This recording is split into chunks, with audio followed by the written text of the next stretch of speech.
football. I am immersed in it. And it's just back to Wandsworth, right? So, are you still? Do you live in Wandsworth? No, I live in Queen's Park, like Ladbroke Grove. I've always lived. Well, when I moved from my flat in 83, 84, I've never come back. Okay. And then you used to hold dances. Mm-hmm. So, and was that really regular? And it's like. It wasn't. It was, I had my moments like when I booked Finesse, who then became Pasadena's. I was doing quite a lot because my same uncle I told you about, the one who came here, he was more in that scene of blues and all of that, and he introduced me to his friend who had a club in Finchley, and this club was well known to many people. I didn't know because since I've talked to a lot of the bigger people than me. It's a basement club, and it was a couple. They had it, husband and wife, and it was quite big in there. So they gave me the club from 10 o'clock till say 7 in the morning. Weekday, this is Monday to Sunday, yeah. So I booked the Finesse. They did the dance. I also brought over Frank Bruno, the boxer, because I grew up with him. He's my mate, innit? If I was to tell you some of the stories.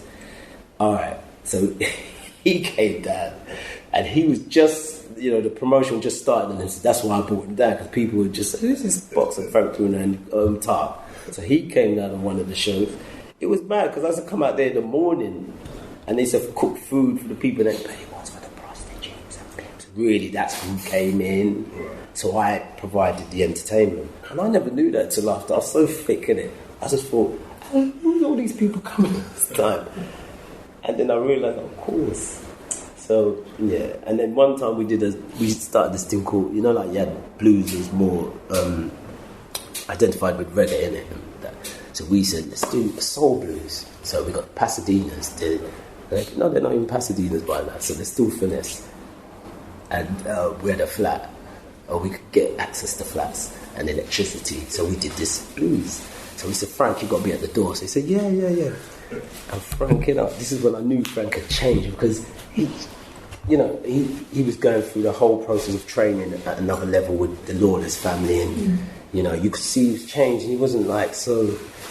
I don't know. It was good. It was different to see him. He was just cool, because Frank wasn't that guy before. I can tell you that. Anyway, so I always remember he's at the door. These guys, local elders who we have to kind of like watch out for. Them, take your jewelry and all that. Not very nice people.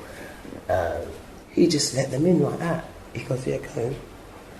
And I never forget, I was like, So after everything, I said, Frank, can we just let that lot in? Because I know Frank could deal with them one by one. He goes, no, I'm serious about my career now. I'm going to become the world champion. That's what he said to me. And I looked in him face when he said that. I believed him. And the rest is history. But one thing I'm going to have to say, I don't care, because Frank's somebody I know well, but I always, we've been in scrapes and stuff over the years before he was, and football, I know him from football, he was always a bit stiff because of he was always, his physique was always like that. He didn't have to train. That's how, when he became a boxer, obviously he saw how that body was, but before that he was always, so I always remember he had more fluidity, you can move, but when you got with the camp, and I could never get my head around that. Well, I got my head around it because I knew that they told him to do that, but I thought I would have saw that because he could move, the Frank I knew, but the way they had him is, because we were all boxers, I boxed, we all boxed. So I know about boxing. All my mates, my white friends, Sammy Reeson he went for the world title. Sammy's background, I see him sometimes. Anyway, so I said to myself, welcome my boxer.